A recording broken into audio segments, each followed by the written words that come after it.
With playoff football right around the block, Field Yates has delivered a brand new mock. Mel Kiper and Young Fielding are on the clock to break it all down. That's coming up. Plus, as always, we're responding to your questions, your takes, and your draft dreams live as First Draft starts right now. Hello again, everybody, and welcome to First Draft. This is a very special edition, one that we have been looking forward to for weeks because Young Fielding has a brand new mock draft that is available everywhere today, and we are going to break it up into two pieces. We're going to do the top 10 picks in today's episode, and then next week we will do the remainder of round one. But Field, before we get started, I believe, as we see what Mel is wearing, this was a very difficult weekend for Mel. His Ravens got, in the view of many, completely screwed on a bad call in the end zone. Now he's wearing his Notre Dame quarter zip in honor of the Irish, who are not going to the playoff and not even going to a bowl. Field, what words of consolation can you offer for your mentor, Mel Kiper, during this difficult week? Well, here's the most important part. We buried the lead here, is that Mel got a haircut over the weekend as well. And I would argue that somehow, more so than wine, and I'm about 20 feet away from my wife's wine collection. She went to Napa Valley about a month ago, and I think I'm now broke as a result of that. Mel is aging better than wine. That hair is A+ today. If I could do a mock draft that included Mel's hair, it's going number one overall. We might have a team trading up from pick 100 and sending 3,000 extra first-round picks to get that number one selection because the hair Mel is on point. Jeremiah Love had more rushing yards than I have hair, okay? So bottom line is, as far as the number goes, but I got my college football season ruined. I got my NFL season ruined. I got my holiday season, bah humbug. I mean, come on. It's all festive here. Christmas is only days away, and here we are ruining my end of the football season, both college and pro. What could be worse than that in terms of my enjoyment of football coming down the stretch at the most important time? We had a playoff team with Notre Dame. We had a playoff team went into division with the Baltimore Ravens, and now it goes poof, gone. Let's waste no more time, and let's dive right into that. A reminder, we're First Drafter with you every Wednesday throughout the entire football season on the NFL on ESPN YouTube channel, on ESPN2 that day, wherever you get your podcasts. And then once we get into the new year, we'll be coming at you twice a week throughout what amounts to the draft season. But these are the really big days because we got a mock draft today. This is Fields Mock 2.0. So in my role as the commissioner, I am officially declaring Fields Mock Draft 2.0 for the 2026 NFL Draft officially open. So it is my pleasure to declare the mock draft officially open. The pick is in. I'll pause for the booing, as Roger always does, and then I will point out that these are, as we speak, the teams that would select 1 through 10 in the draft. Obviously, all of this is subject to significant amounts of change. But if the season ended as we are recording this conversation, the draft order in the top 10 would be as follows. The Giants at 1, the Raiders at 2, the Titans at 3, the Browns at 4, Saints 5, Commanders 6, Jets 7, Cardinals 8, the Rams, in an unbelievable trade, got this pick from the Falcons. The Rams right now would have the 9th pick in the draft, and the Bengals would be picking at 10. So as I open the draft, I can immediately set this place abuzz. People are losing their minds. Shefty is going crazy because right off the bat, Field is projecting a trade. Field, what are the details of the trade you have with the number one pick in this mock? Well, this morning when he was on his morning run, Darren Muji, the Jets GM, happened to run across Joe Shane, the Giants GM, and they said, let's make a deal because the Giants at 2-11 with the number one overall pick would not pick number one if things finish this way. Not because they wouldn't have the pick, but because they already have a quarterback. Oh, by the way, they also double dipped. They got the number one pass rusher in the draft last season. It's basically been quarterback or pass rusher going number one overall for the better portion of the past 20 years. So the Jets, who, as a reminder, own not just their own first-round pick this year, and, of course, the Indianapolis Colts pick this year and next year, and the Dallas Cowboys draft picks, first-round draft picks, the draft pick in a future year as well. So the Jets have 5 first-round picks in the next, or 6 first-round picks in the next 3 years. Do I have that number correct? Yes, I do. They have the flexibility to do whatever they would like, or at least make offers that could entice other teams. And no team, I would argue right now, is more desperate for a quarterback than the New York Jets. So the Jets move up. This deal would involve pick number 7 going to the Giants and pick number 17 going to the Giants. That is the Colts pick sent to the Jets, plus more. Let's be honest. If they make this move from 7 to 1, it's going to be expensive. And the Jets take, without further ado, quarterback Fernando Mendoza from Indiana.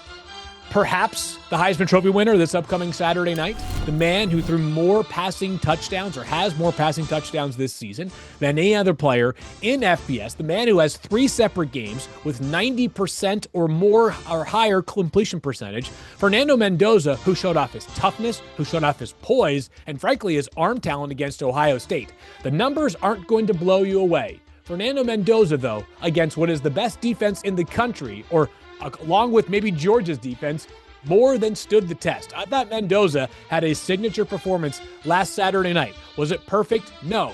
But there was a world in which, hey, you know what? Things might go terribly, and he might throw 3 picks, and he might throw for 120 yards and no touchdowns. And people are saying to themselves, how can this guy be the number 1 pick? That was not the case on Saturday night. The biggest win in Indiana's history. They're the number 1 team in the college football playoff. I believe Fernando Mendoza is worthy of the number 1 overall pick. Yeah, and I think it would get down to, obviously, Dante Moore quarterback argument. But in that game against Ohio State, Caden Curry hit Fernando Mendoza, like a hit that you don't usually see somebody come get back from when he was down. The first play of the game. You're worried about shoulder, concussion. Yeah, ribs? You're worried, is he going to get back on the field in this game? Is it going to be his brother out there playing quarterback? Yeah. What's going to happen now in terms of Indiana in this particular game? He went out for 1 play, I believe, right? 1 play. 1 play out. He's right back in. And to be able to perform the way he did against this defense that has stars at every line of defense, and Matt Patricia coordinating it, and to make – he had his Heisman moment. He definitely had his Heisman moment. Yep. So, to me, Fernando Mendoza, he got 30-plus starts. Dante Moore doesn't have that number, anywhere close to that number. And, of course, that's a decision to make whether he can go back to Oregon or come into the draft. Fernando Mendoza, certainly, based on what we saw all year, the improvement in terms of not taking sacks, cut that number down dramatically from what it was at Cal to what it was this year at Indiana. And that instinctual ability, when he's moving the field in Greeny, he's seeing things late. I mean, he's spotting things late. And his vision and the way he sees the field and the way he reacts to things and gets the ball out is very impressive. So for me, I have no issue at all with Fernando Mendoza, going this high, number 1 overall via the trade, as you suggest, Field, because like I say, the experience that he benefited from showed up in those tough games. When maybe he wasn't having a great game, but even against Iowa, he made those big throws that he needed to make. So every game where it wasn't perfect, when he needed to show up big, he did. Yeah. I'll say this. I think that it's important to note also the other side of this equation is the trade, right? And this is the measuring that the Jets have to do at some point over the next 5 months is, 1, if they end up picking not in the first 3 to 4 selections, 5th, 6th, or 7th, or something like that, is there a player that they deem worthy of trading up for? Because just because Mel and I like Fernando Mendoza enough to go number 1 overall, the Jets may not feel that way. 2, what's the cost? While the Jets have the resources and the assets to move up, if they do, that's going to deplete some of those assets. It's not an all-in move, but obviously it changes their flexibility going forward.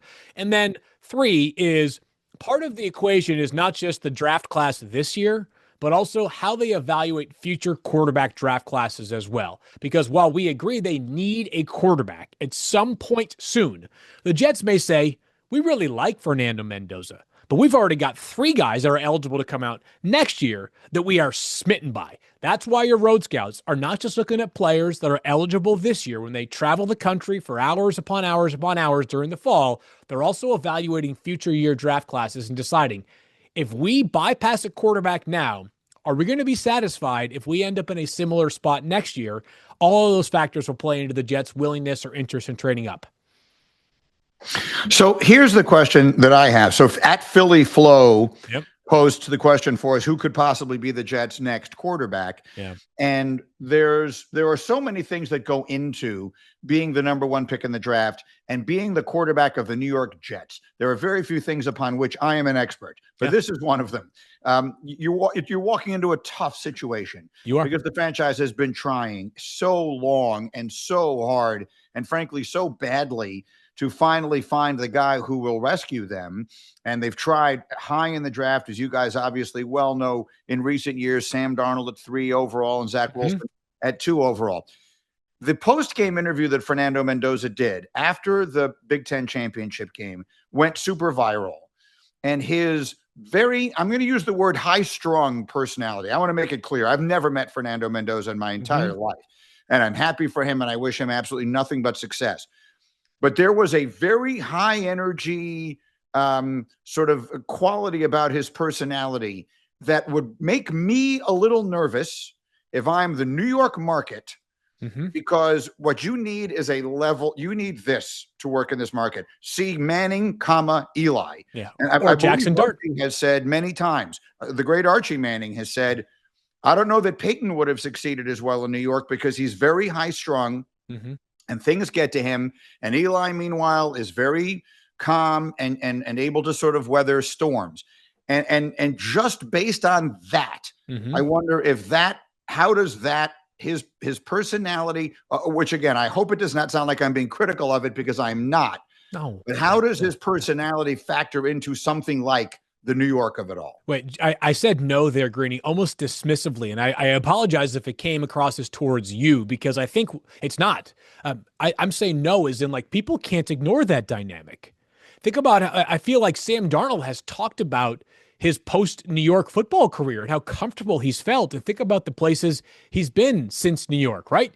He was in Carolina, which things didn't go well there, but it's a different market compared to New York.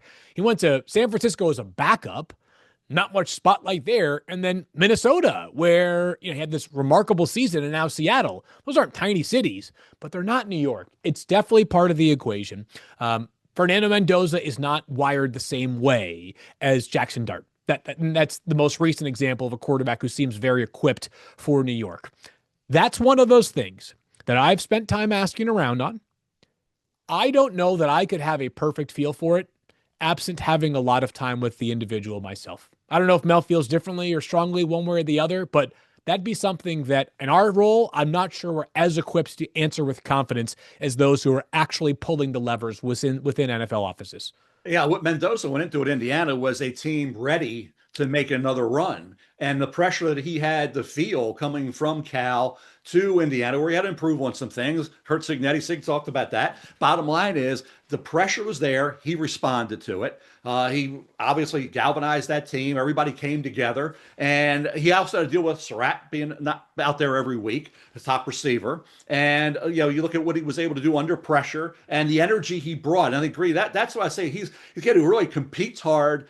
He always says, it's a process, trying to figure out, crack the code. He's really into studying this thing. He works super hard. He does have that Peyton Manning. I got to know everything that everybody's doing. I want to be obviously the guy that can direct everybody and not left no stone unturned. He wants to know everything going into that game. So again, if you look at what you were talking about, Dante Moore, you can't tell if they're down by 14, up by 30. I mean, if it's a pressure situation or it's an easy situation where they're in a route, Dante Moore is the same. I mean, he is unflappable. We talked about him all year. What he had to deal with in some games with weather or injuries all around him, be it wide receiver, tight end, whether it was the O-line, it didn't matter. He was still out there. And when he needed to play big, he did. But you didn't see it. The demeanor never changed. He's not that, where Fernando is going to give you all that, where Dante Moore is going to be more level all the way across. And so maybe for New York, and we don't know what Dante Moore's going to do, okay? Ty Simpson has dropped back a bit. I think we can agree. Ty Simpson has dropped back. It was that argument, which one of the three goes number one? We know it's now Moore, Mendoza, Moore. Simpson's back. I hope he goes back to Alabama. One season a starter with the uneven performances isn't enough. Now, there's been excuses around Ty Simpson. We'll get that later on. But for this particular talking point about Mendoza, Moore, it may end up being just Fernando Mendoza, the only quarterback in this draft that has that higher grade. If Moore decides to go back, if he comes out, that's still to be determined. I've been Moore slightly ahead of Mendoza. See all that speed. You were in Mendoza slightly ahead of Moore. That's going to have to play out between now and the draft if Dante Moore is in this draft, and then the Jets and teams are going to have to do their due diligence there and figure it all out. But I tell you what. That's going to be really interesting to see how that all is viewed in terms of, like you say, who's more equipped to deal with that pressure. And like I said, they had Sam Darnold and said, well, we're going to get better with Zach Wilson. How'd that work out? So the decision-making there, and also, let's face it, think of the Jets. I don't care if you put Joe Montana in his prime.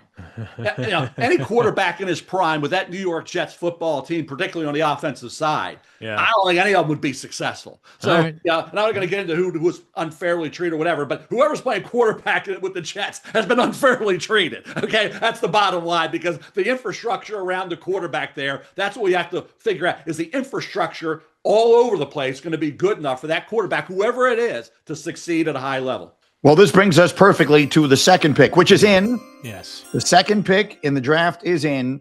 And in the Field Yates mock draft 2.0 for the 2026 draft, the Las Vegas Raiders do select Dante Moore, quarterback, Oregon. Field, tell us about it. Yeah, let's start here, Greeny, and note that, like Mel said, we don't know that it's a lock that Dante Moore is going to be in the draft. I do continue to believe, though, that if he is projected to go in the first 2 to 3 picks, it's going to be awfully hard for him to say no to the NFL, even if Oregon can offer him a ton of money. Dante Moore came to college at UCLA as a phenom prospect out of the state of Michigan. He started 5 games as a true freshman. He sat behind Dylan Gabriel last year at Oregon as a true sophomore after transferring. This year he's taken over and he has broken out. He is a slender-bodied quarterback. He actually is pretty close to Jayden Daniels in terms of physical stature, 6'2", 206 pounds, maybe a touch smaller, or I should say shorter than Jayden Daniels, but the same listed weight as Daniels was during his time at LSU. Not nearly as dynamic of an athlete as Jayden Daniels is, but athletic enough that he can be a force as a scrambler and also buy himself some extra time. He's very creative as a passer, and he is extremely accurate as well. Like Fernando Mendoza, also above 70% completion percentage for the season this year, and he's terrific on throws down the field. The Raiders are 2-11 now, and there are teams like the Titans who won on Sunday that I think winning a couple of games at the end of the season does matter. You have to learn how to win. I'm not sure there is a team, and maybe people disagree with this, Mel might, that needs to lose games more down the stretch than the Raiders. And what I mean by that is they need a young quarterback so desperately.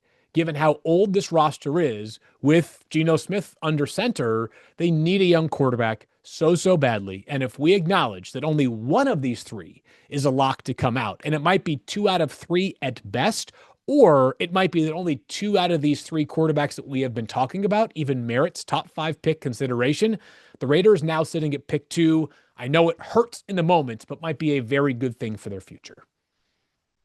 Yeah. And for Dante Moore, like I say, for the Raiders, you have to close that gap. I mean, we talked about the coaches in the division, the quarterbacks. You got to get that guy, whoever that is. And I think certainly, you talk about the dome with the Las Vegas Raiders and playing in that situation there. You get the right quarterback. Obviously, will move you forward. They got Ashton Ginty last year thinking, hey, we got to improve this running game, which was non-existent, but the offensive line's been the issue. And obviously, you got a quarterback who's going to be 36 years of age. There's a lot of issues from a personnel standpoint that they got to improve with that Raider team, but it all begins and ends at quarterback. They got to identify the right guy and get that right guy. Obviously, if they're picking 2 and Moore is there for Las Vegas, it would be an obvious pick for me because there's nobody else to even consider. Ty Simpson maybe would have been a couple months ago, but right now it's all about, like I say, Mendoza and Moore. Yep.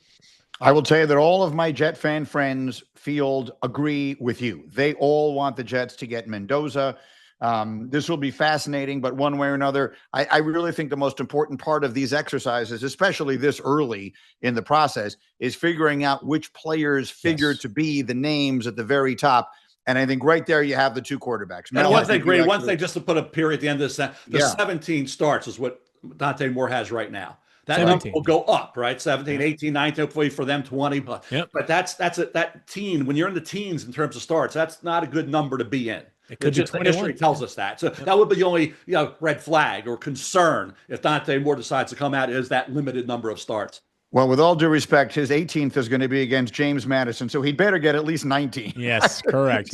Very hard to imagine. I like his odds, Greeny. I like his odds. Hard to imagine he's not going to get to at least 19, and then we'll see what happens after that. Okay, so we've got the quarterbacks at the very top. Yep. On we go. Yes. With the number 3 pick, the Tennessee Titans, who, of course, drafted Cam Ward number 1 overall last year. The pick is in. The Tennessee Titans, with the number 3 pick in the Field Yates mock draft, select Arvell Reese, do everything defender, officially linebacker, Ohio State. Field. Yeah, there's a case that Arvell Reese is the best player in the 2026 NFL draft. I may end up with either or both of the quarterbacks ahead of him because of the positional value that I believe so strongly in. That being said, Arvell Reese has had a breakout season. 6.5 sacks this year for Ohio State. He had a half a sack in his career. He was basically a backup for much of his career, his first 2 seasons in Columbus prior to this season. He was a stand-up inside linebacker for much of his career prior to this year. He played a ton on the edge this season. What I think makes him interesting, and I remember early on in the year saying to somebody, there's a little bit of the Jalen Walker dynamic in play, a guy who really breaks through during his final season of college when he transitions from linebacker to edge. The fundamental difference here is that Arvell Reese has excellent measurables as well. Measurables are not the only part of the equation, but remember, Jalen Walker went 16th last year, right? We were talking about him as a top 5, 6, 7 player at points during the pre-draft process. The Titans very much need defensive cornerstones. Jeffrey Simmons, 6.5 sacks this year. He's a game-changing all-pro level defensive player, but they need more defensive front difference makers. Arvell Reese, who I would like to see be a pure edge rusher in the NFL, no playing both spots, play him as an edge rusher, a la Micah Parsons now with the Packers and with the Cowboys. Not that level, but that idea. I want to see him be a full-time edge rusher, Mel, but he is, to me, a lock, a slam dunk at number 3. Yeah, real good. Speed to the football is remarkable. And what he did, he just knew he would be that kind of player based on what we had seen, but this is the reloading that Ohio State was able to do on the defensive side of the ball, having a guy like this ready to get his chance to be the main entity, and Sonny Styles, former safety, there as well, and then have Caden McDonald and Caden Curry and those guys, and Kenyatta Jackson and Caleb Downs on the back end with Igbinosun. I mean, these guys all play. Ridiculous. They get them ready. Even though they may not start, they all play. And of course, Caleb Downs was a centerpiece of that defense at Alabama, then Ohio State. And then going to this year, we knew he'd be a real leader for that football team, which he's been. But certainly for Ohio State to have so many guys again after what we saw last year, and Reese to step up and play to the level we thought he would. We anticipated this could be the case in August, but to see him keep improving and you see that incredible talent and versatility each week, that's why he's way up there at the top of the draft board. Okay, on we go. We have another nice social question here. This is from @Kyle Rawson, who tweets at us the question, will 2 Buckeyes go in the top 5? Well, Kyle, I'm glad you asked. With the number 4 pick in the 2026 Field Yates mock draft 2.0, the Cleveland Browns select Carnell Tate, wide receiver, The Ohio State University. Yeah, Greeny, we got to fill our annual first-round wide receiver quota from Ohio State, right? We do that with Carnell Tate, who's had an excellent season this year, stepping into a larger role with Emeka Egbuka now playing in the NFL. Let me just start, before I get too much further into Carnell Tate and the Browns, and I think, Mel, once I wrap this up, you can respond. I believe at the very top of the draft right now on December 10th, it's sort of a 3-player tier in this regard. So you've got 2 quarterbacks that we believe are worthy of top 5 picks. Arvell Reese is the kind of player that you think is a top 5 pick. I'm not sure that Carnell Tate, I don't know if the gap is as narrow between Carnell Tate as I think it is between those top players in that first tier. I had some different thoughts about which direction do I go here at number 4 for the Browns. I would have loved an offensive tackle if there was one that I thought merited number 4 overall consideration. I go to Tate, though, who I think has not just a big ceiling, but also a high floor as a prospect as well. He's got very good size, listed at 6'3", 190 pounds, terrific route runner. He's got an amazing catch radius. He has a total of 0 drops this year, does Carnell Tate. He is the next product of, whether you want to call it Brian Hartline's mad scientist lab. He now the South Florida coach, but the longtime Ohio State wide receiver coach and this year offensive coordinator as well. He's just the next man up. He plays both on the perimeter, can play some of that big slot role, as well. I mentioned the 17.5 yards per catch. He had a long touchdown against Michigan. He's just been excellent for Ohio State. Scored again this past Saturday night against Indiana. Just a great player who I think deserves to be in the first 10 picks. In this scenario, he goes number 4. Yeah, Francis Mauigoa, the right tackle from Miami, is a guy. Field, I don't know where you're going to have him, but to watch him is entertaining. Yeah, and we go back, and I even said it won't be long, Mel. When Joe Thomas was at Wisconsin Field, he was an entertaining guy to watch. They brought him in, and he was like the 3rd pick overall. So for Mauigoa, I think you look at a guy who would make sense here because it was Shedeur Sanders, whose pocket, he's showing you some more maneuverability than a lot of people thought he had. We all thought he could move. Some people doubted that, but you can see the way he can move within the pocket. Actually had a rushing touchdown the other day. Bottom line is, when you had that type of quarterback and you have the accuracy and the arm strength that people question that he's shown, Carnell Tate would be a guy dependable. Okay, Jerry Jeudy has had some drops, but he's got talent. We know that. Jerry Jeudy was a great player at Alabama, 1st round pick, all that. Harold Fannin Jr. has been a really good rookie tight end. Judkins and Sampson, 2 running backs, been really good, right? Sampson had the unfortunate fumble this past week. Bottom line is they've been really good. They catch the ball out of the backfield, Judkins, Wildcat, all that. Bottom line is the O-line is an issue. And that's an area where, with Shedeur, the O-line's got to get better, and they got to improve that talent base. So that's why I think it's going to be that debate. You look at the number 1 receiver. If it ends up being Carnell Tate, Jordyn Tyson's had the injuries, but he would have been there, and he may still well be there. He could be there. Tyson's a really good player. I love Mekhi Lemon at USC as a slot guy, but I think when you look at Mauigoa from Miami, destructive run blocker, good in pass pro. I mean, you just lock him in, you put him out there and say, hey, we're good to go at that spot. We got a Pro Bowl caliber player. So when you got Shedeur showing what he's shown, and that was the only thing this past weekend, it made me happy. Ravens, Notre Dame, then Shedeur. Thank you, Shedeur. No, the committee let you down, not Notre Dame.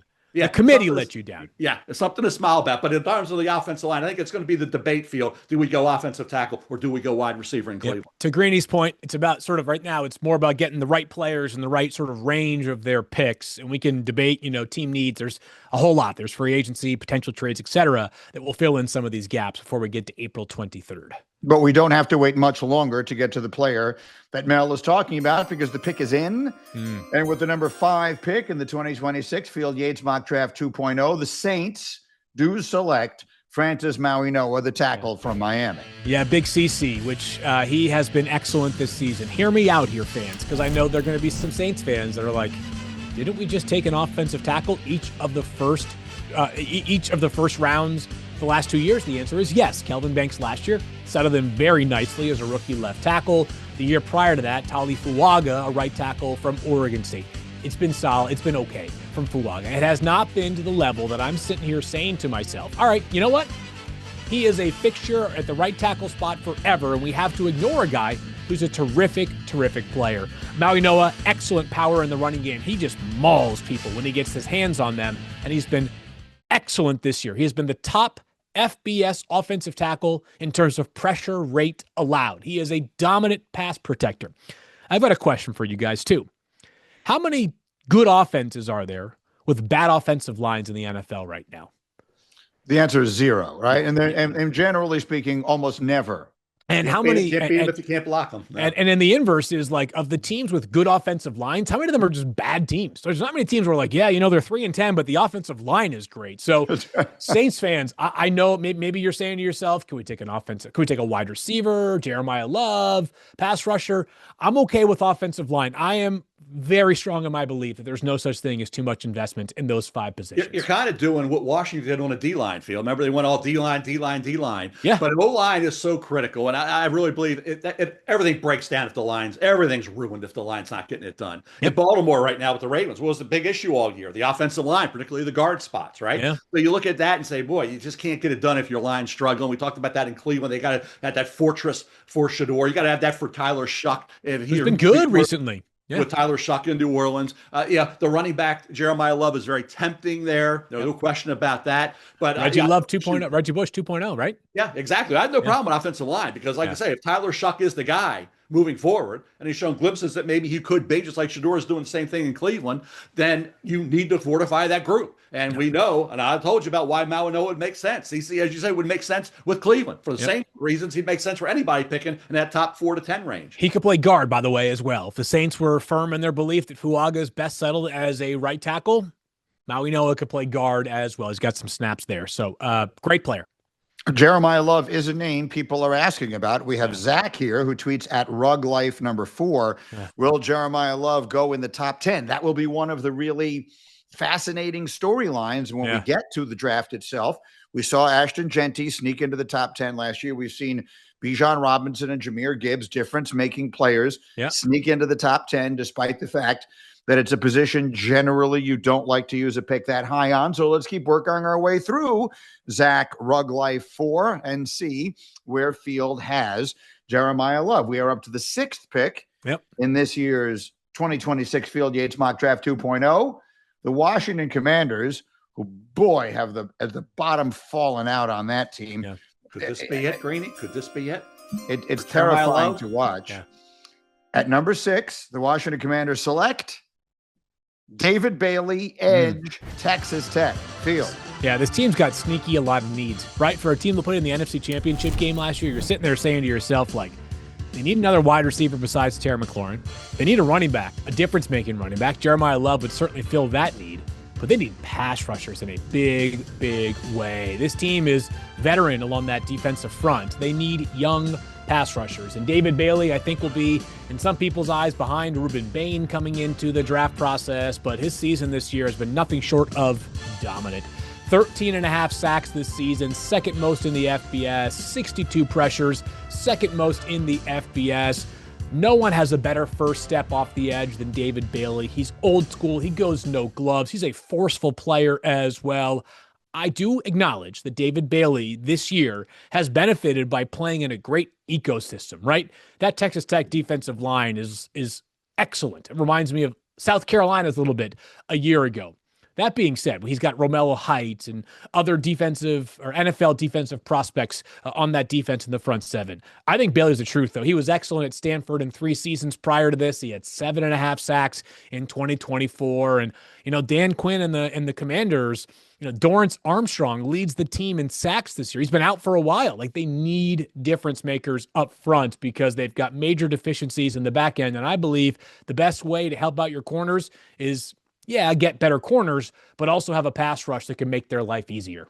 Yeah, that's in Grady, we talk about the debate and where we always talk about the options teams have that they are contemplating. Jeremiah Love's got to be in the discussion here for Washington. He is. Jake Daniels and the running back, but I get what you're saying about Bailey. I don't think any player from August till now moved up as much as Bailey did. We saw glimpses of it, 5 forced fumbles in 2024. We saw that, but the consistency from game to game. Some guys have 8 or 9, 10 sacks. Field, they got 3 or 4, 3 in one game, 3 in another game. That's 6 in 2 games. In other games, they're quiet. He was not quiet. Okay. He was every week a big time factor, speed and power, and he hustles. David Bailey, even at Stanford, like I said, he had 5 forced fumbles in 2024, was impactful, but you wanted to see him put it all together. And he did this year to go from a guy you thought could be in the first round discussion, but wasn't back in August to where he is right now. But I think it's going to get down to, is it better to take the running back to help out Jaden Daniels there? Or is it better to go with the edge rusher, which they needed, David Bailey, who's been, like I said, from start to finish this year, outstanding. So now we have arrived at where the New York Giants will be selecting according to this particular mock draft, because again, as a reminder, they traded down with the Jets. The Jets went up to number 1 to take Fernando Mendoza, and that leaves the Giants here. And I'm thinking the Giants are the team that seems to have quarterback covered. They seem to have tackle covered. They've got all those pass rushers in theory. Could this be a spot where they decide to go for the quote unquote, they have the receiver. And Malik Neighbor is obviously, when he comes back healthy, he has proven himself to be as good as just about anybody. So would this be a spot where you go for the dynamic playmaker? I think that's a question I will ask you, Mel, when we are sitting there in Pittsburgh. And then the pick will come in with the number 7 pick in the 2026 Field Yates Mock Draft 2.0. The New York Giants select Jordyn Tyson, wide receiver, Arizona State. Let me begin by acknowledging the Giants in this scenario own 7 and 17. So there's not that much of a wait before they get to pick again. Jordyn Tyson is an exceptional football player who saw his production dip a little bit this year. He played through some injuries. On top of that, his quarterback from 2024, Sam Levitt, was also banged up. He dropped from a little over 1,100 receiving yards last year to under 800 this season. But this is an explosive playmaker. My, oh my, can this man get up to go in a hurry. Extremely impressive acceleration, big, powerful player, very comfortable with the football in his hands. He's the kind of guy that can not just stretch the field because of the size and the speed, but also can do really impressive things after the catch with the ball. He was an excellent punt returner for Colorado, where he began his college career back in 2023. He spent the past 2 seasons at Arizona State. So if you're the Giants, your nucleus on offense, when healthy next year, could be built around Jackson Dart. That's great. Cam Scadaboo and Tyrone Tracy in the backfield. Very good offensive tackle duo. Jermaine Illuminor is re-signed. And then Jordyn Tyson with Malik Neighbors and Theo Johnson as your 2 starting wide receivers and your tight end. I can get excited about that right now in New York, Mel. Hey, I can get excited about it, adding in with Scadaboo, another Arizona State Sun Devil. So Jordyn Tyson back with his former teammate. And for a guy who had 3 different injuries, Colorado, remember he had the knee, then the shoulder. With Levitt, remember injured the last 2 games of that season. He was out. And then, of course, the hamstring this year. Jordyn Tyson, if he was healthy, and Levitt would have been healthy, which he was not, and it would have been like an Arizona State team from 2 years ago, Jordyn Tyson would be, and he's pretty high up on my board field. I'm curious to see where you have him. He's in that 5, 6, 7 area for me. He would be wide receiver 1 guaranteed. So I think, and I understand Carnell Tate. Now, he missed some games too with his hamstring, but I understand with Tyson the durability concern with 3 different injuries. But hey, he's a great football player. We're talking about the Hines Ward situation there and all that, the coaching he's gotten, and the toughness and the talent. I think he's going to be a guy. If he's not wide receiver 1, he's going to be a heck of a pick for somebody. So to get Jordyn Tyson, a guy that is really impressive to watch, boy, when he's out there, he is a fear factor player. And he has a ton of talent. So I would say, hey, with Neighbors coming back from the injury, Tyson now, get him back feeling great coming off the, like I say, different injuries at Arizona State. And, of course, the hamstring this year. Wow. That would make Jackson Dart and Cam Scadaboo and Tracy and all the different guys and Johnson. Wow. You would have some things going on the offensive side of the ball if you add Tyson to that group. Yep. Just a very quick question for Mel, because Field has stacked them here with Carnell Tate at 1 and Jordyn Tyson 2 at the wide receiver position. I just sit here and take notes while you guys talk every single week. And Mel, I feel like I've heard you say the name Makai Lemon more times than I've heard any other name. Yeah. And maybe it's just because it stands out because it is such a memorable name. But would he be next? I don't mean to take us away from the mock draft here, but for both of you guys, would he be next in the pecking order? Because I was expecting to hear his name called about this high. Guaranteed. I mean, I understand Tyson and Tate talk about the slot receiver, Makai Lemon, in the return game. Makai Lemon, I say, plays fierce. I love the way he plays. He attacks the football. He attacks defenders with the ball in his hands. Love the kid. You want a dynamic slot receiver who can help you in the return game. Makai Lemon's your guy. He's one of my favorite players. We always take dibs on guys. That is our guy. He's your guy? My guy. Nobody else can take Makai Lemon. I got a new one. I got a new guy coming up. Okay. Not the first 10 picks, but good pick. To answer your question, Greeny, he should be, in my opinion, Makai Lemon should be somewhere in his top 10 for a young Fielding. Okay, yeah. Well, we'll see whether he makes in the top 10. He's extremely impressive. It's a good wide receiver class. There's 4 at the top that I happen to really like in the first round. We can move forward, though, Green. I know we have a few more picks here. Let's see if that's the next one. The Arizona Cardinals are on the clock. They are picking at number 8, and the pick is in the 2026 Field Yates Mock Draft 2.0. And my esteemed colleague, Mr. Alex Smith, will be very excited. He always points out whenever a Ute does anything exciting. Yep. Offensive tackle Spencer Fano is the number 8 pick in Young Fielding's mock draft. Yeah, 1 of 2 Utah offensive tackles that will go, I believe, in the first 25 picks in this year's draft, along with Caleb Lomu. Fano is another guy who actually played left tackle to begin his career. He kicked over to right tackle for the past 2 seasons. He is a premium athlete for the position. I will acknowledge right now that there are some in the scouting community that believe this is an NFL guard body because he's only 302 pounds is Fano.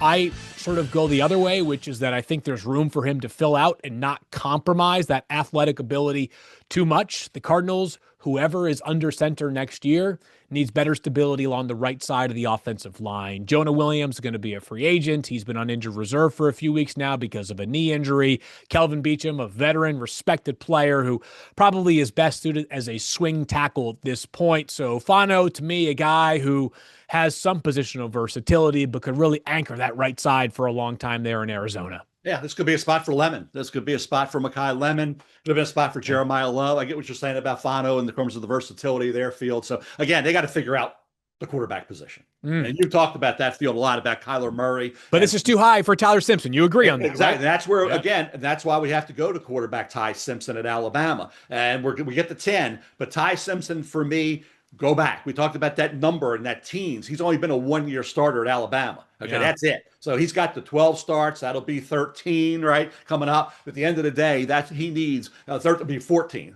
Be a 14 start. It's going to be right in the teens no matter what Alabama does in the playoffs. So if I'm Ty Simpson, based on the uneven performances, go back to Alabama. You know there's going to be plenty of talent around you there. I know they lose some players. The offensive line's got to get better. They got to find a big-time running back. You got a kid coming in at the high school ranks that's highly regarded. There'll be talent there for Ty Simpson next year at Alabama. Go back, have that consistently great year, and then next year be in line to be maybe the number 1 to number 5 pick overall. Field, it's interesting because people who are listening to this conversation or watching our conversation this week, not everyone, we would love all of you to be with us again next week when Field gives you the remainder of round 1, but we understand you've got a life to live. Yeah. So for those who are not going to be with us, are you considering Ty Simpson a player who you expect to come out in this year's draft? Again, you put Mendoza at 1, he's coming out. Dante Moore, there's a question mark there. Yeah. We haven't heard the name Ty Simpson. Is he a player you are considering as a draft quarterback in this year's class? I am considering. I'm also having a hard time deciding whether he belongs in the first round. You'll have to we'll have to find out next week. So we're still working through some things in the right there answers the field. What you just said, you answered the question. If I'm Ty Simpson and he's going to do all his father's a coach. Mel, I'm with you. With Nick Saban being somebody's going to advise him. You just said it, Field. You don't know if he'll be worthy of being a first-round quarterback. Does he look like a first-round quarterback right now? No. I mean, if you watch the game on Saturday night, you're probably saying, this guy a day 3 quarterback. A lot of games, like I say, uneven. The first half, second half were never working in unison. So, and it wasn't that consistency from first quarter against the AOGs, the college kids, right? Correct. So I think that answered the question. Ty Simpson needs to go back to Alabama. Correct. And I guess I've given away that he isn't going to be either the 9th or 10th pick in this year's draft class, but I felt it was worth bringing up there. All right, we are at number 9. And again, the Los Angeles Rams, who got this pick, stole this pick, whatever term you want to use, in a trade with Atlanta last year. They are on the clock. And with the 2026 Field Yates Mock Draft 2.0, number 9 selection, the LA Rams take Caleb Downs, safety, Ohio State. So there is your 3rd Buckeye in this year's top 9 picks. Greeny, this question is exclusively for you because in the eyes of Mel Kiper Jr., trivia is trivial. Who was the last safety to be taken in the first 10 picks of an NFL draft? And you probably are better equipped to know this than most. Is it no one since Jamal Adams, right? I Correct. know Jamal Adams was 6th overall in 2017. I begin there because a safety going into him, by the way, and turned him into 2 first-round picks. So it's hard to say that pick didn't work. It worked out masterfully. Flip him into 2 picks, Yes, so I want to begin there because it's not common for a safety to go in the first 10 picks. Am I absolutely certain that Caleb Downs goes in the first 10 picks? I'm not. Not because of the player, who I don't think he's been as dominant this year as he was in 2024, but because of league history and tendencies. That being said, I think he's an unbelievable player. And the Rams are almost playing with house money with this pick, right? Like, if you're the Rams, your team, you might win the Super Bowl and pick in the top 10 this year. That feels unfair, right? This feels like Detroit Pistons having the number 2 pick after winning the NBA championship way back when. Don't bring up who they took number 2 overall, but the point was, like, you don't see this kind of stuff happen very often. Caleb Downs can do everything as a safety. He can do it all, right? He is an extremely violent hitter for a safety. He's got good ball skills. Way back against Grambling early on this season, he leaped like he was on a trampoline to snag an interception. Off the charts football IQ. I think he's a tone setter, which is very rare for a safety to be. So for the Rams, Cam Curl is going to be a free agent. You put Cam Kinchins and Caleb Downs together for a while. Sign me up right there. Let me say one thing, guys. I think you look at this. This is a pick that was acquired via the James Pierce, right? James Pierce Goes to 5 straight games with the sack. He's getting some sacks now, by the way. Yep, 5 straight games with the sack. Yeah, yep. He's done a pretty good job coming off the edge. So, but for the Rams to be picking in the top 10, the one player that's going to be interesting, we talked about a little bit, and he's not off the board yet, is Jeremiah Love. Kyron Williams is a good back. I thought about it now. It's kind of like when Tyler Algier was in Atlanta, doing a good job, and then they drafted Bijan Robinson, I believe, 8th overall. Is where Bijan went, coming out of Texas, 8th overall pick. Jeremiah Love is an excellent receiver. That's why those Reggie Bush comparisons are there. Sean Payton, we talked about, what he could do. That's Sean McVay, all these coordinators, these guys that were great offensive minds, and now they're head coaches, and Sean McVay and all the guys like that say, okay, if I get a guy who can be, I think it was 7 games this year, he had a run of 36 or more yards.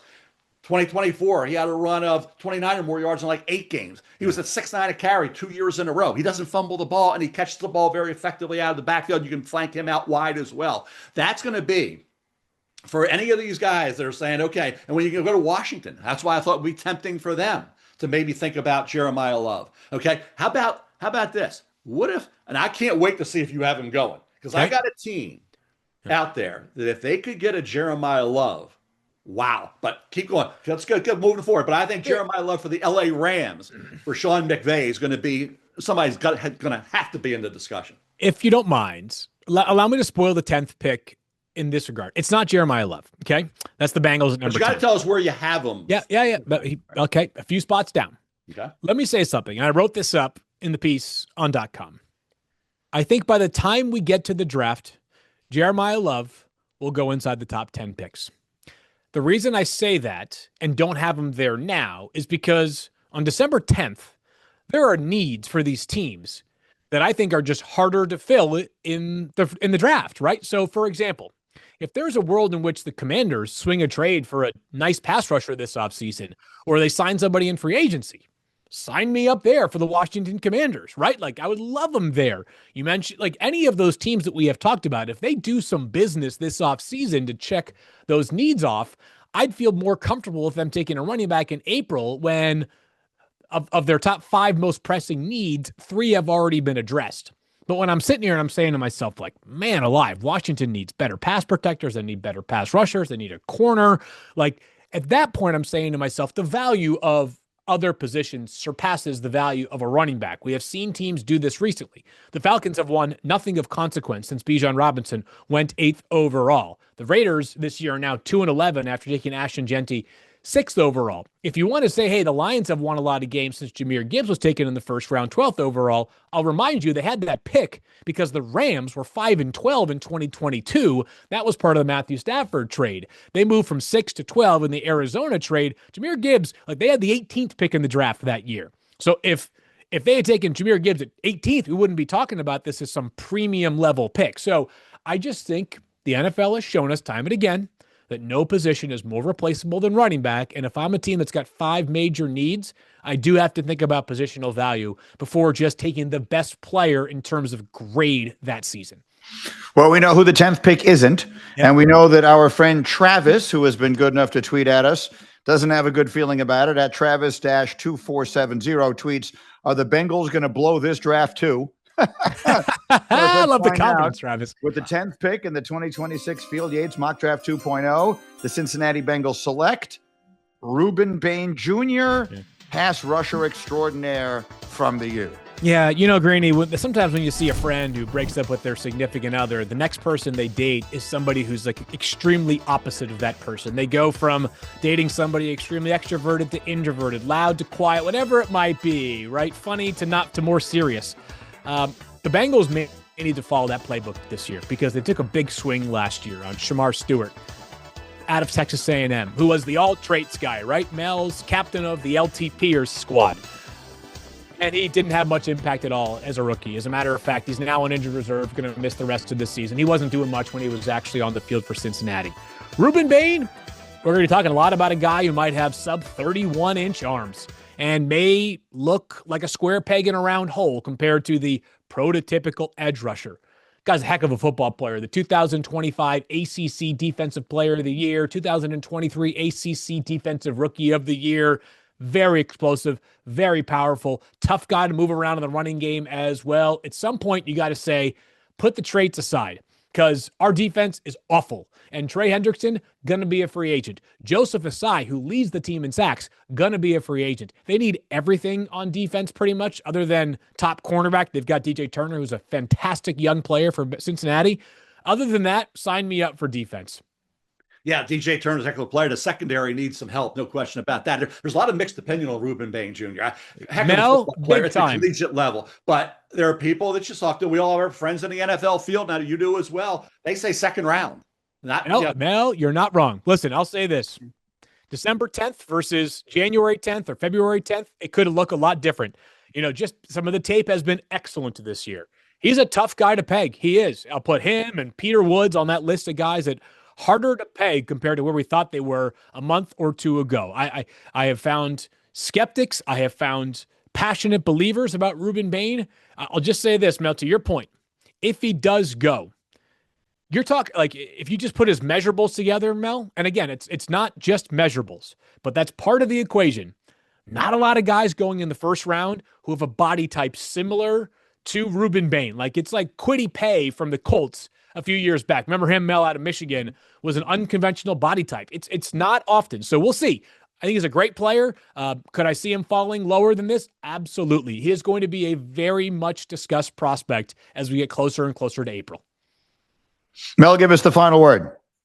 I'm still waiting for Jeremiah Love. We got to know where he has him go.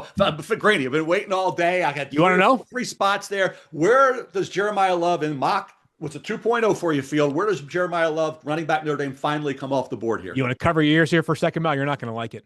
Oh, Kansas City Chiefs. That was the team I said I was going to have a wow if they got them. Yeah. And that's the one team. They're at 14, I wrote down. Is that correct? Yeah, 14, right. Yeah. 14. Can you imagine this football team with Jeremiah Love sitting there at that spot? Now, I don't know if they'll pick 14 after all said and done. Maybe of course. And he'll go higher than 14 when all said and done. But right now, he will. But did you imagine Kansas City landing a guy with that kind of skill set? Woo. Can you protect the passer? Because I think that's what that team needs more than anything else. Andy Reid doesn't like to run the ball anyway. Yeah, fair. But I am intrigued by that, and so we will see. So again, these have been the top 10 picks in Fields mock draft 2.0. He did include a trade at number 1. Next week, we will go through the remainder of round 1 in a little quicker fashion, but I think these are fascinating. And again, I always think these exercises are super worthwhile because you get a sense of where it is the people in the know, like Field Yates and Mel Kiper, are projecting the players to be the very, very tippy top of this draft. And then we start working our way into the draft process, which really begins pretty soon as the college football playoff begins as well. Okay, with that said, Mel, we send you again our maybe condolences, a little too strong a word, but we send you our good vibes after the demise of your Irish and your Ravens, and we hope things will get better. Irish will be back. Yep. Field, I'm sure everyone on Twitter will agree completely with all of these picks, so we'll have zero issues with that whatsoever. A reminder that you can scan the QR code and catch up with any of the conversations that we have had all through this football season. You can like and subscribe to the podcast wherever it is you get your podcasts, and tune in every Wednesday on the NFL on ESPN YouTube channel and on ESPN2. So, and one more reminder, all those questions, we had a lot of great ones today. Use the hashtag FirstDraft for a chance to be featured on the program. For Mel and for Field, I am Greeny. Thanks for being with us. We'll see you next week.